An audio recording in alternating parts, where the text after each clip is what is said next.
Hello everyone.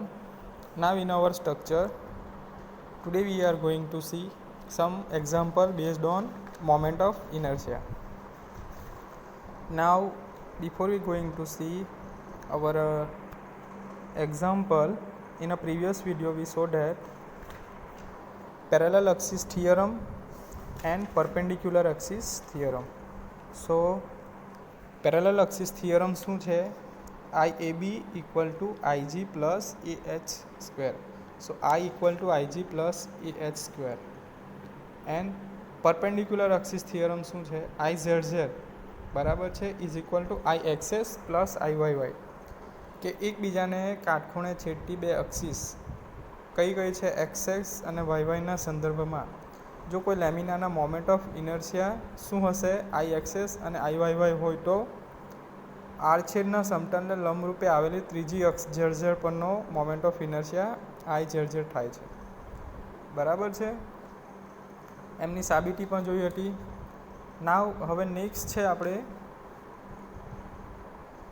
Example. So before we going to C sum example, first of all what is moment of inertia?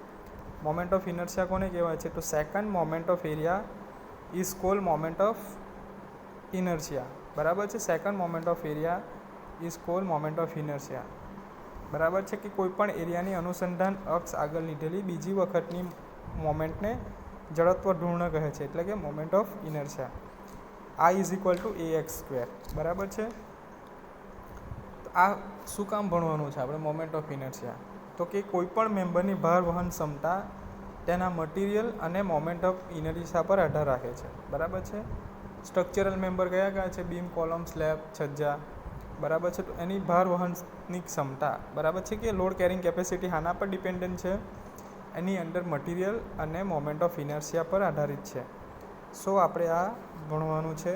તો example છે કે એક T સેક્શનની flange અને web બંનેના માપ 60 mm by 20 mm છે, તો તેના IXS અને IYY શોધો.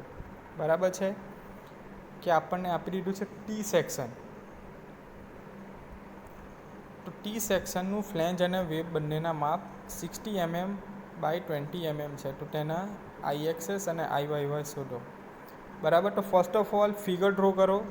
બરાબર છે, શું આપી દીધું છે આપણને? T section. પહેલાં ટી સેક્શન ડ્રો કરો આ રીતે. બરાબર છે, નાવ બંનેના માપ બરાબર છે, ફ્લેંજ અને વેબ એના બંનેના માપ શું છે? 60 mm બાય 20 mm. બરાબર છે, 60 mm બાય 20 mm. બરાબર છે, તો એનું શું ફાઇન્ડ કરવાનું છે? IXS અને IYY. બરાબર છે, નાવ હવે ટી સેક્શન છે. બરાબર છે, તો ટી સેક્શનને તમે YY અક્સિસ પર કટ કરો. YY અક્સિસ પર કટ કરો તો શું થશે? બંને બાજુ સરખા ભાગ થશે. બરાબર છે, મિરર ઇફેક્ટ આવશે, બંને બાજુ સરખા ભાગ થશે. બરાબર, શું કહેવાશે? આ સેક્શનને સિમેટ્રિકલ અબાઉટ YY અક્સિસ. બરાબર છે, આ રીતે ટી સેક્શનને તમે કટ કરો તો બંને બાજુ સરખા ભાગ થશે, તો આને શું કહેવાશે? The section is symmetrical about YY axis.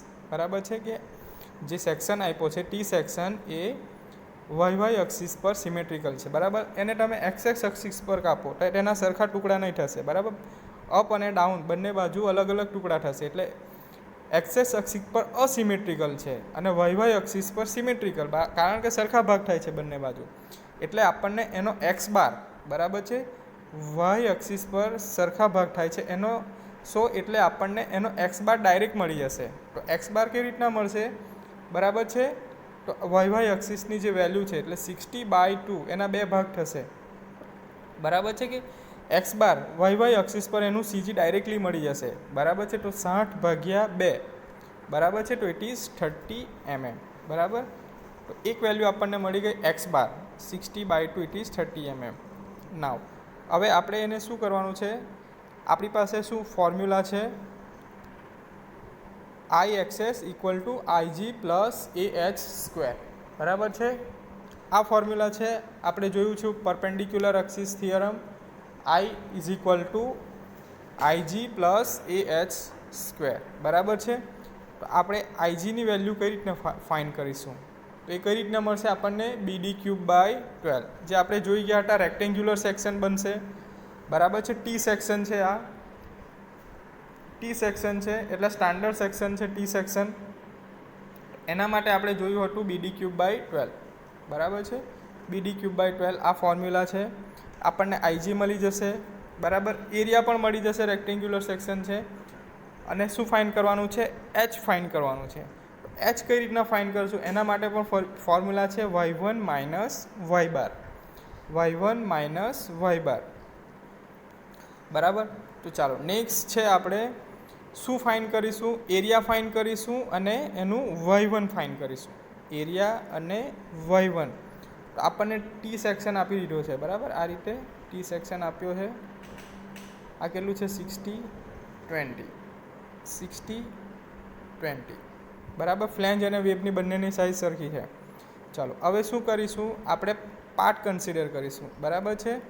અને આપણે ફર્સ્ટ પાર્ટ કન્સિડર કરીશું. ધીસ ઇઝ ફર્સ્ટ પાર્ટ અને ધીસ ઇઝ સેકન્ડ પાર્ટ, બરાબર છે. હવે આપણે એની એક રેફરન્સ એક્સિસ નક્કી કરીશું, બરાબર છે. આ બોટમ છે, એને રેફરન્સ એક્સિસ કન્સિડર કરીશું, બરાબર છે. y1 શું છે? એ સેન્ટર ઓફ ગ્રેવિટી, બરાબર છે, CG, બરાબર છે.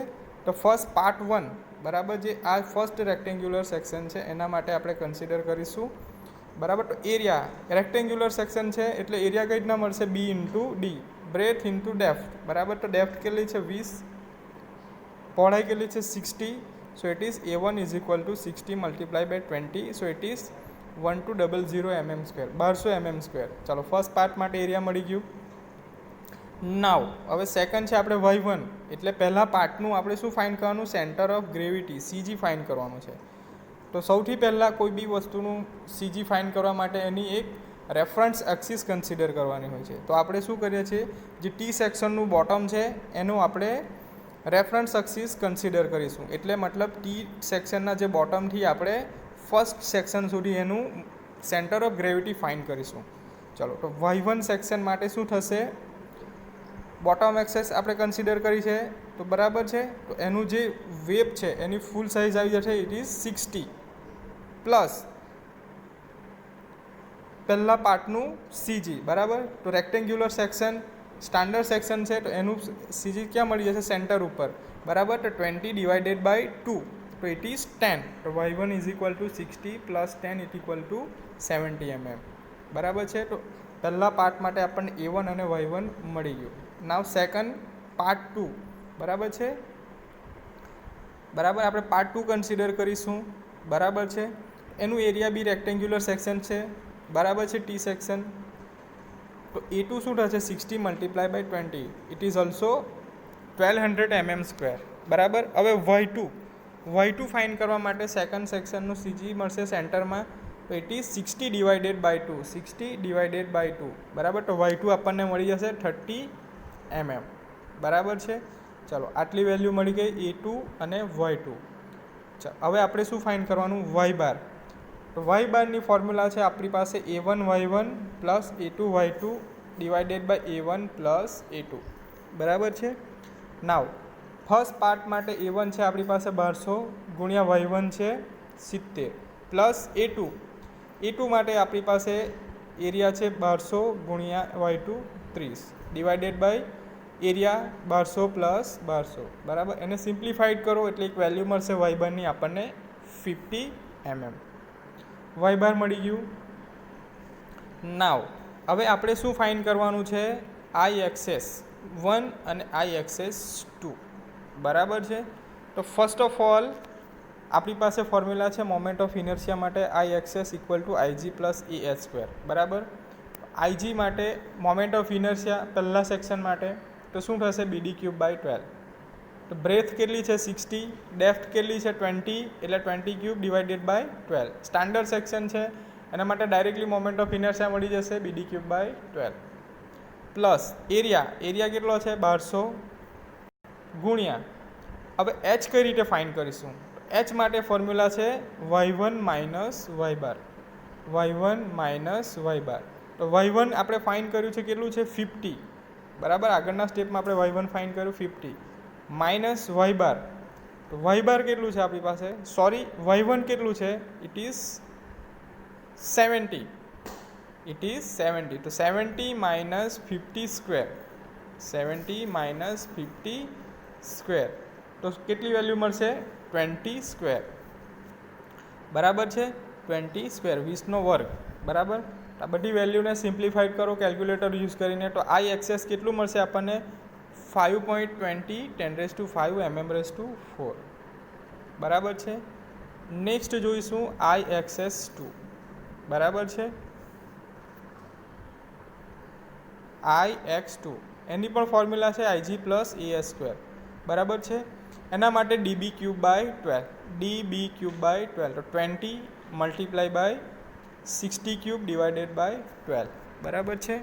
પ્લસ 1200 મલ્ટીપ્લાય બાય, આપણી પાસે y2ની વેલ્યુ કેટલી છે આપણે ફાઇન્ડ કરી છે, ઇટ ઇઝ 30, માઇનસ y બાર કેટલું છે 50, 30 માઇનસ 50 ઇટ ઇઝ -20. બરાબર. -20નો સ્ક્વેર શું થશે? Positive. Negative square is positive. બરાબર. સિમ્પ્લિફાઈડ કરો તો આપણને એક વેલ્યુ મળશે 8.40 10⁵ mm⁴. બરાબર છે. તો આઈ એક્સેસ 1 મળી ગયું, આઈ એક્સેસ 2 મળી ગયું.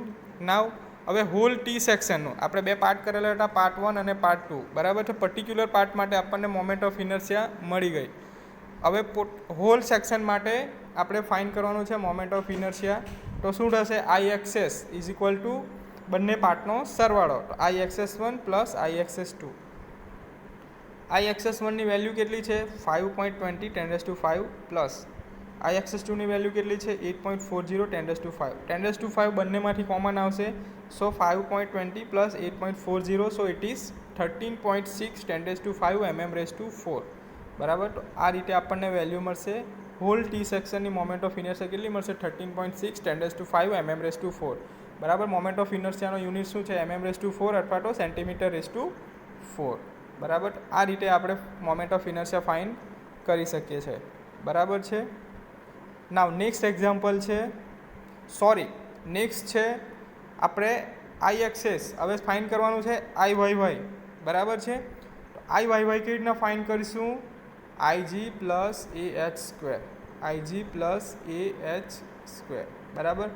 IG શું હશે? BD³/12, તો 20 × 60³ divided by 12 plus AH square. બરાબર. તો H આપણને શું મળશે? અહીંયા H આપણને શું મળશે?